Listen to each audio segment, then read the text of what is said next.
You know those moments when you have so many options in front of you that you don't know what decision to make? It's not because you're lazy, it's not because you're not smart enough to make a decision. There's actually brain science behind it, which is what we're going to talk about today. My name is Dr. Nina Ahuja. My mission is to empower you with tools and strategies to help you lead with clarity and in a way that you respond and not react so that you create environments around you where people feel valued, seen, heard, and respected. Indecision. This is something most of us experience at least at some time during the day. It could be as simple as opening your closet door and not being able to decide what to wear, or it could be being at a meeting where you've got so many opportunities coming at you that you don't know what decision to make in terms of where to go next. This is all a very normal process that happens, and yet it's such an important skill to be able to make decisions and make them clearly. Why? Because it empowers your team. It builds trust in your team. It motivates them. It inspires them. It helps them know what direction they're going in so that they can be productive. So, this is something that's really important to be able to understand and to recognize when you find yourself in a moment of indecision. What are the contributing factors to this? Well, in the past, I talked about analysis paralysis and the idea of self doubt. That is a separate video. That is a separate concept that you can watch if you'd like to expand your understanding of this. In this particular case, though, I'm talking more about decisions themselves and what prevents that from happening. Number one is having too many options. As an example, when you're in a meeting and you've got lots of different perspectives, lots of different options, it can be hard to know which direction to go in. Number two, it can be the worry of making the wrong decision. As we know, decisions have ripple effects. It affects the people around you and your immediate team and beyond them as well. So making a wrong decision can have significant implications and ripple through your team and beyond into your organization. Number three, many decisions are high stakes. In healthcare, as an example, when we're dealing with patients and we're looking at different treatment strategies, whether it be medically or surgically, we're looking at decisions that will impact people, either their quality of life or sometimes literally life and death. So the high stakes element can also be a contributing factor to indecision. And then there's the element of perfectionism where we don't want to make a mistake. We don't want to not meet expectations, whether they be our own expectations or the expectations of others. And we don't want to be judged for making the wrong decision. So, those are four factors that can contribute to not being able to make a decision. Now, what's happening at the brain level? This is what's very interesting because when you understand what's happening at the brain level, that concrete perspective can often help us manage it, which is why I love applying brain science or applied neuroscience to these different concepts. When it comes to decision making, we've got the three sections of the brain that I talk about. There's involvement of all of them to some degree. And so I'll just recap on that quickly as I do in every video. Three sections of the brain, very simplistic, but helps for our purposes.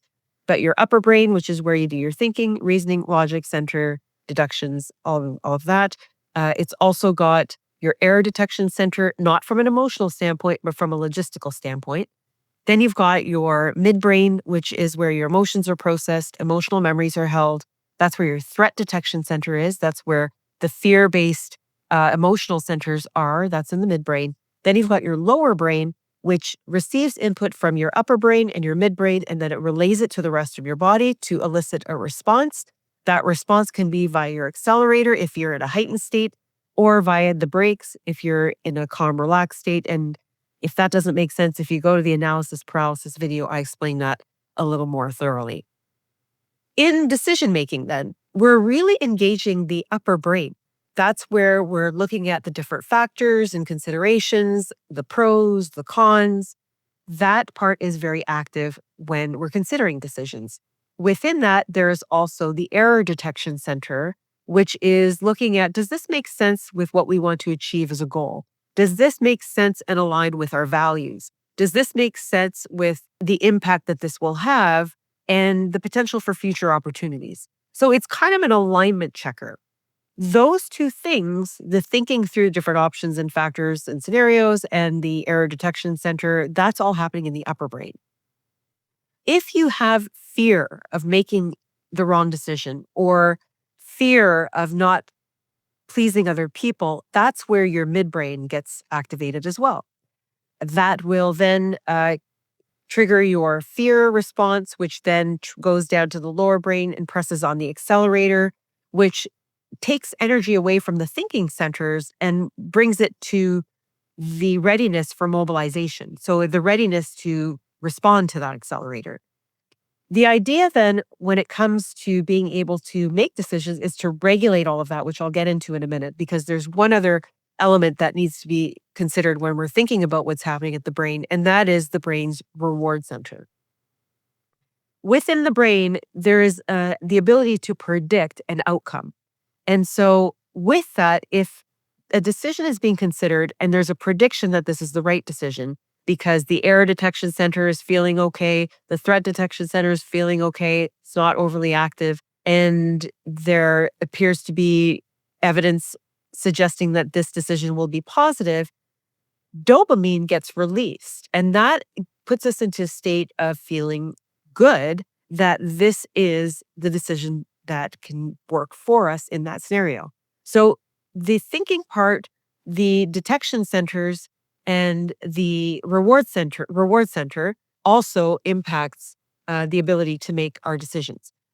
So all that said, in order to be able to make decisions, what do we need to do? Well, number one, we need to make sure that we're considering relevant factors so that in working in the upper brain, we are concrete in our approach. We know what goal we're directed towards, and we are very clear in what factors can contribute, whether it be available resources, whether it's financial, human resources, time, having all those things very clearly laid out so that you can think about things efficiently, and then the error detection center is able to see and tell you where you're aligned and misaligned.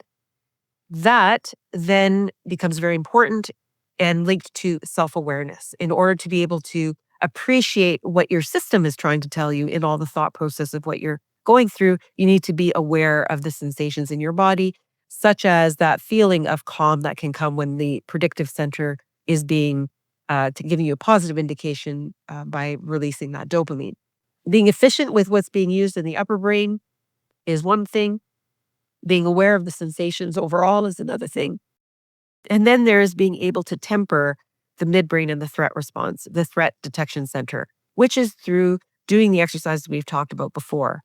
Grounding, thinking about your feet, pulling yourself out of your head, looking at your environment so that you're present, deep breathing or box breathing so that through your inhale and exhale and pause, you're lifting your foot pedal off the accelerator and you're pressing on the brakes to keep your system calm so you can not utilize energy trying to get ready to run or fight or flee, but that you're able to use your energy to think. Those are things that you can use to regulate from a brain science standpoint. The other thing to do is to evaluate what is your measure of success? What are you thinking is a reflection of true success? In a lot of my work, I talk about the ADMIT framework. That is my model for bringing emotional and mental clarity for times of chaos and indecision. And two elements of that are measuring success and introspection. So that taking time to reflect on what does success look like to you, both from an objective measure, but also a subjective measure, becomes really important. Is success getting it right 100% of the time? That will be different in terms of how you think about things compared to if you say it's not about getting it right 100% of the time. It's about doing the best we can and getting as close as we can to the goal, given the limitations and restrictions that there are in this circumstance. That's an example. Basically, the point is that making sure that you're being introspective, you're thinking about, what is the barrier that I have internally that's preventing me from making a decision? Is it relating to an unrealistic expectation of my measure of success? If it is, how can you adjust it? If it isn't, fair enough.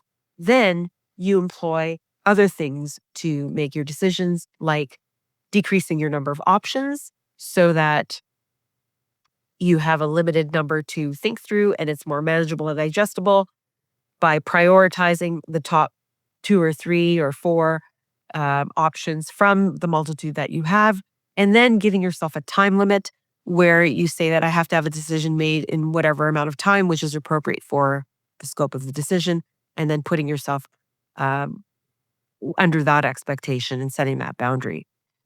So, to summarize that, strategies to be able to help you move from indecision to decision are to decrease the number of options so that you decrease your cognitive load and have increased clarity based on your objectives that are well defined.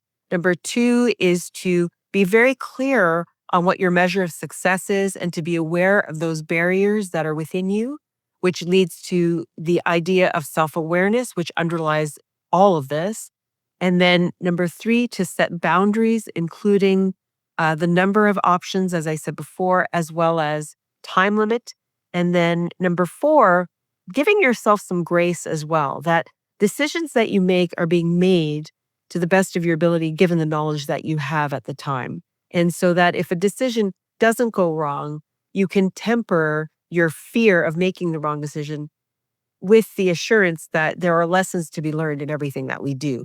And so what does go well here, great, those are lessons. What doesn't go well, those are lessons as well. Hopefully that helps in terms of getting some clarity on why we become indecisive and how to overcome it. I look forward to seeing you in the next video, and thank you for taking the time to spend with me today.